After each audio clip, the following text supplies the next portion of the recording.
So today, Yvette Cooper addressed the House of Commons to take questions from parliamentarians regarding the Southport attack. In today's video, we will take a look at a fiery row between Shadow Home Secretary Chris Philip and Yvette Cooper, as he stated the government's silence created an information void. In today's video, we will watch and react, whilst also going over all of the latest news from the last 24 hours. But first, hit the like button and subscribe to the channel and join our fast-growing community. Just a quick one to say we do have new One Keir t-shirts available on our website. Go to britishstand.com or check the link in the description. So have a watch of this. Welcome and support the inquiry announced yesterday. I asked the Home Secretary to confirm that it will be placed on a statutory footing as soon as possible to ensure its independence and also to enable it to compel disclosure of the evidence which it may need. It is vital to get to the truth about what opportunities may have existed to stop the evil perpetrator, Axel Radicabana, from committing these sickening murders. Radicabana was encountered multiple times, as the Home Secretary said, by the police, social services, the school system and the Prevent programme over a period of several years. The inquiry will find out, I hope, whether mistakes were made or whether the law needs to change. And the Home Secretary mentioned some areas that will rightly be looked at, and I support that. I hope the Home Secretary can also confirm this will include consideration of whether the Mental Health Act was adequate for this case. The Home Secretary has also rightly referred to Prevent. A review of Prevent was conducted by William Shawcross, and the last government responded in February 2024. Will the Home Secretary now commit to implementing all of the recommendations of the Shawcross review? Let me now turn to what happened after the murders and to the importance of openness and transparency. Firstly, and this is a very serious and important question, will the Home Secretary confirm that the inquiry will also cover the government, police and CPS response to the murders, and especially the handling of public communications and the appalling riots that followed? It's a very important question. I would be grateful if the Home Secretary would directly answer that in her response. Now, the Prime Minister this morning acknowledged that he knew about the background to the case and to Radicabana himself, including the fact that he had been referred to Prevent on 3 separate occasions, and that Radicabana had been found to be in possession of ricin, a highly toxic chemical, and a manual detailing al-Qaeda terrorist methods, itself an offence under the Terrorism Act. The Prime Minister also said this morning that he did not disclose any of this to the public in the days and weeks after the murders for fear of prejudicing the subsequent murder trial. And it is, of course, important for journalists and for politicians, and indeed this House, to do nothing that might prejudice a trial. But David Hall, KC, the independent reviewer of terrorism legislation, said this on the Today programme in the context of this case in October, and it bears quoting in full. Jonathan Hall said this: "The government has to be aware that if there is an information gap, then other voices, particularly on social media, will fill that gap." He went on, "If there is any information you can give, put it in the public domain and be really careful you don't fall into the trap of saying, 'We can say zilch because there are criminal proceedings.' Quite often," he said, "there is a fair amount that can be put into the public domain." Jonathan Hall concluded by saying, "The police now realise that just saying there is a charge, we can't say any more, is not going to cut it these days." So the independent reviewer is saying that the government and police can put some material into the public domain without prejudicing subsequent trials. And in fact, on October the 29th, Radicabana was charged with possessing the ricin and the terror manual. That was then made public. So if it can be made public in October without risking prejudice of the murder trial, it follows that it could have been made public in August without prejudicing that same trial. Background facts on other cases over the years have been made public after arrest and before trial without prejudice, and the shields relating to 2 of those cases are in this chamber. So why did the Prime Minister not make public some of this background information in August when he knew it, when later disclosure of that information in October demonstrated such disclosure could be made without prejudice? And why did the Deputy Prime Minister on July the 31st dismiss as, and I quote, fake news, those saying there may be further facts to come out? Let me just briefly, Mr. Speaker, before concluding, explain why this is important. As Jonathan Hall said, if there is a void, then misinformation, especially online, can fill that void. And this appears to be what happened here. And some of that information, it is said, originated overseas from hostile states. It is possible, indeed it is even likely, that this misinformation that was put into the void fueled the totally unacceptable riots we then subsequently saw. So, will the Home Secretary accept, given what I've just said and what Jonathan Hall said, does she accept there should and could have been more openness and transparency, as I just set out, without prejudicing the trial, and that disclosing more of that truth openly and transparently would have helped combat the damaging misinformation that circulated and which arguably fueled the riots? Will she confirm the inquiry will look at that aspect of events? Mr. Speaker, this was an appalling tragedy.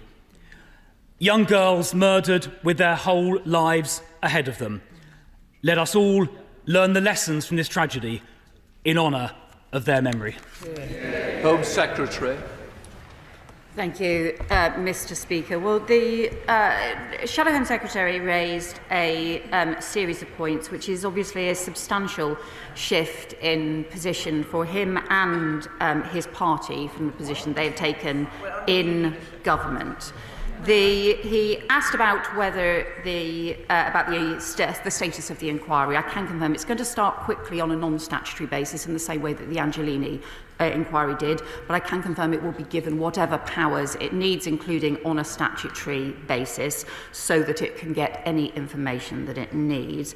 He referred to the Shawcross review. I can confirm that the government has implemented 33 out of the 34 recommendations, but I would just gently point out to him that actually the approach that the Shawcross review took was to say that the PREVENT programme should be narrowed and should actually just focus particularly on the cases around terrorism, and in fact could have put at risk, actually including less cases like this where ideology is less clear.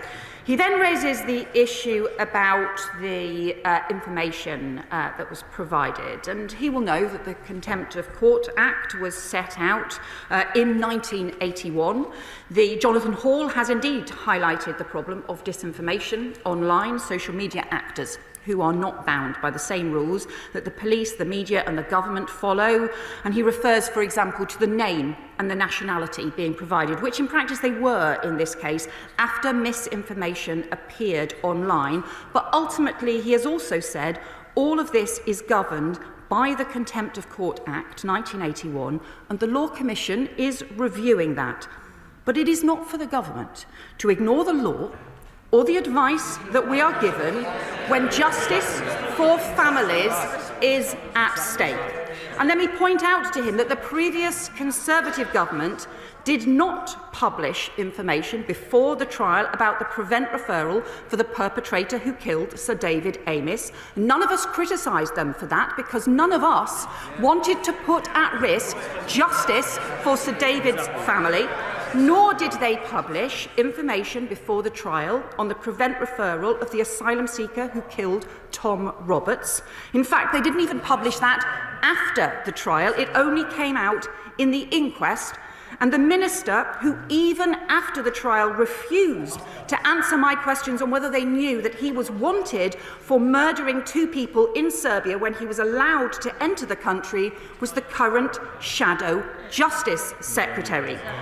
Now, we have been keen to publish the information on PREVENT referrals from the start, but throughout, the advice to us has been clear.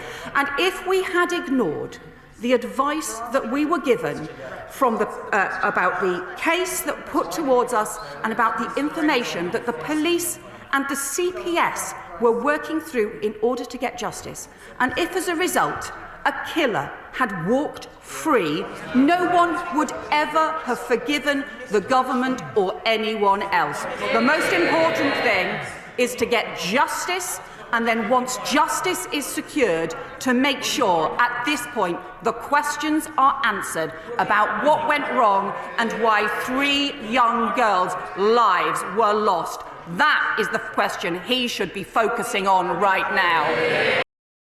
What are your thoughts on this? Let me know down in the comments. In some other news, more than 1,000 small boat migrants have crossed the English Channel illegally since the beginning of the year. The milestone figure was reached a week ahead of last year, when 1,000 migrants had crossed by 28th January. On Tuesday morning, 2 boatloads of migrants made it into UK waters, and more than 120 people were taken to the Border Force Migrant Processing Centre at Dover Harbour. It has been told that 69 people were on board one small boat. The second migrant boat was carrying 54 people. It takes the provisional number of migrants who have made the illegal crossing from France since the beginning of the year to 1,013. One senior maritime source told that, despite the unpredictable nature of the winter weather in the Channel, people smuggling gangs remain unbowed in their determination to plough on with their illegal trade in human cargo. He added, "We saw over the Christmas period how thousands of migrants were massing along the northern coast of France to try to get to the UK. Since then, close to 3,000 have crossed. But as we speak, many more are heading to the makeshift camps around Dunkirk and Calais, and to other pre-arranged locations to await their turn to cross." Last year, more than 36,800 small boat migrants arrived in UK waters.